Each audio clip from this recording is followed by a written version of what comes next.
अस्सलाम वालेकुम, my name is एमन सलीम और मैं इनसाइट हेल्थ केयर पे एज अ क्लिनिकल साइकोलॉजिस्ट काम कर रही हूँ। आज मैं आपसे जिस टॉपिक पे बात करूँगी that is understanding the gender differences in mental health programmes.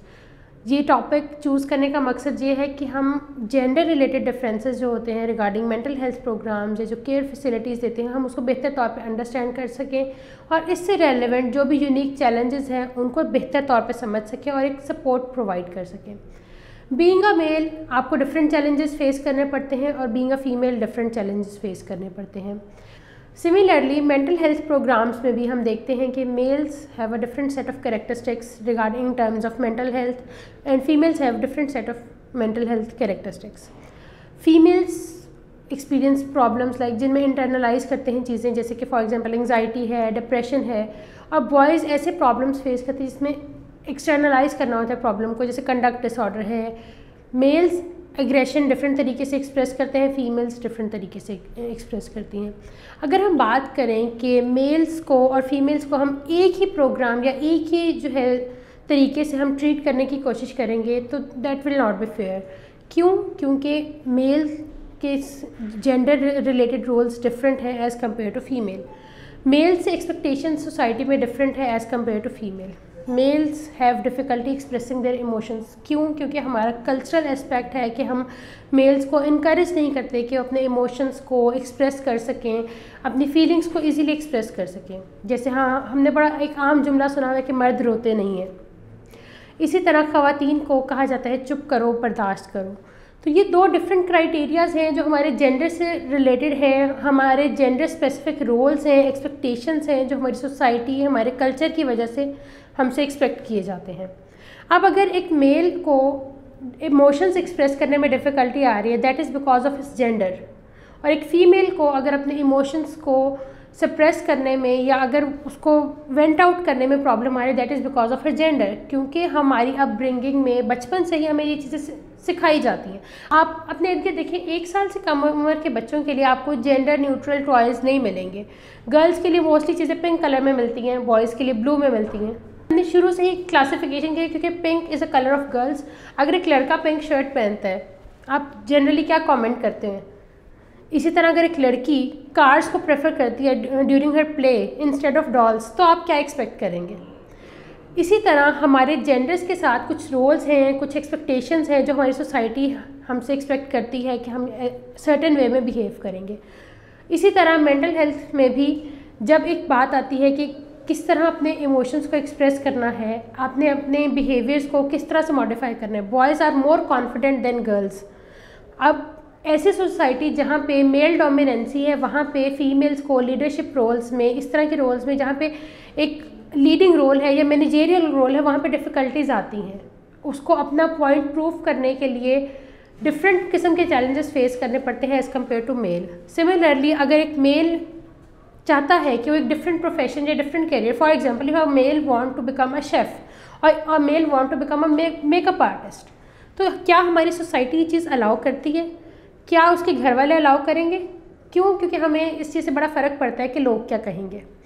तो वो जो एक प्रेशर हमारे अपनी मेंटल हेल्थ, हमारी चॉइसेस, हमारी प्रेफरेंसेस पे पड़ता है because of the society, because of the culture, because of the gender, तो हमें उस चीज़ को अंडरस्टैंड करने की ज़रूरत है। अब अभी तक हमने बात की है कि मेल और फीमेल्स के regarding there are certain people who neither classify themselves as a male और फीमेल, तो they have a different set of problems, a different set of challenges जो वो एक्सपीरियंस करते हैं। स्टिग्मा है, लैक ऑफ सपोर्ट है। तो हमने एक ऐसी कम्युनिटी, ऐसे प्रोग्राम्स डिवाइस करने हैं, ऐसे नई इनोवेशंस लानी है कि हम लोगों को एक सेफ़ स्पेस दे सकें जिसमें वो इजीली अपने आप को एक्सप्रेस कर सकें, अपने मेंटल हेल्थ कंसर्न्स शो कर सकें। जहाँ तक बात है मेंटल हेल्थ की, कोपिंग स्ट्रेटजीज़ या स्ट्रेसर से या प्रॉब्लम से डील करने का तरीका लड़कों का डिफरेंट होता है, लड़कियों का डिफरेंट होता है।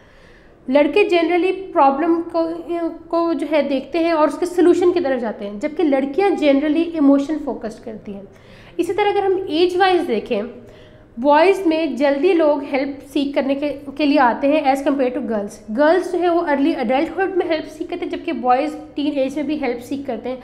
लेकिन अगेन यहाँ पर डिफरेंस आता है कि क्या बॉयज़ विलिंग होते हैं वो हेल्प लेने के लिए, बिकॉज एक चीज़ है कि आप ट्रीटमेंट सर्विसेज को अवेल करते हो, एक है कि आपकी विलिंगनेस है to engage in the treatment. तो ये डिफरेंसेस भी अगेन जेंडर से रिलेटेड हैं, क्योंकि स्टिग्मा अटैच है तो उसके हवाले से कि अच्छा if a male is going to a therapist, लोग कहेंगे अच्छा तुम्हें क्या मसला है, you should handle you are a man, be a man, ये चीज़ें हम सुनने को मिलती हैं। तो वो उस स्टिग्मा की वजह से विलिंगनेस उनकी कम होती है to engage in therapy and such things. फिर अगर हम बात करें, जैसे मैंने पहले बात की एग्रेशन की, कि एग्रेशन या एंगर का एक्सप्रेशन भी डिफरेंट होता है। इसी तरह ख़वातीन या लड़कियां जनरली चीज़ें ज़्यादा सोचती हैं, ओवर थिंक करती हैं, रूमिनेट करती हैं, एक चीज़ को बार बार सोचते रहना, तो उनमें डिप्रेशन या एंग्जाइटी रिलेटेड प्रॉब्लम ज़्यादा होते हैं एज़ कम्पेयर टू मेल। इसी तरह अगर हम बात करें कि इटियोलॉजिकल फैक्टर्स या वो फैक्टर्स जो हमारी प्रॉब्लम्स की रीज़न बनते हैं, कॉज बनते हैं, वो भी डिफरेंट होते हैं according to the gender, because again gender roles, gender expectations different है। अब हमारा इसमें रोल क्या है? हमारा रोल ये है कि हमने किस तरह इन डिफरेंट चैलेंजेस को समझते हुए उनको सपोर्ट प्रोवाइड करनी है। इस तरह हमने हेल्प करनी है उन लोगों की कि हम उनको कनेक्ट करा सकें मेंटल हेल्थ फैसिलिटीज़ से, उनको हम सपोर्ट प्रोवाइड करें, एक सेफ प्लेस प्रोवाइड करें जहाँ पे अपने कंसर्न्स, अपनी प्रॉब्लम्स इजीली शेयर कर सकें। जेंडर स्पेसिफिक प्रोग्राम्स इसलिए भी इम्पॉर्टेंट हैं बिकॉज जब तक आप एक जेंडर स्पेसिफिक प्रॉब्लम्स को, चैलेंजेस को समझोगे नहीं, तब तक आप उस चीज़ को सपोर्ट नहीं कर सकोगे, उसकी हेल्प नहीं कर सकोगे। अगर मुझे समझ ही नहीं है या मुझे पता ही नहीं है कि being a male in a Pakistani society, being a male मुझे क्या प्रॉब्लम्स फेस करनी पड़ी हैं या मुझसे क्या एक्सपेक्टेशंस हैं या मुझे क्या डिफ़िकल्टी आ रही है, तो मैं उनको हेल्प नहीं कर सकूँगी। सिमिलरली बीइंग अ फीमेल, अगर हम फीमेल मेंटल हेल्थ की बात करते हैं तो हमारा कल्चर क्या फीमेल्स को इतनी लिबर्टी देता है कि वो अपने प्रॉब्लम्स को ओपनली डिस्कस कर सकें, और अगर क्या उनको ट्रीटमेंट की एक्सेस है या नहीं है। हमारे यहाँ फीमेल्स से जनरली एक्सपेक्ट किया जाता है कि वो होम मेकर्स होती हैं, अनपेड जॉब्स कर रही होती हैं, जिससे उनमें एक डिससेटिस्फैक्शन एट टाइम्स आ जाती है।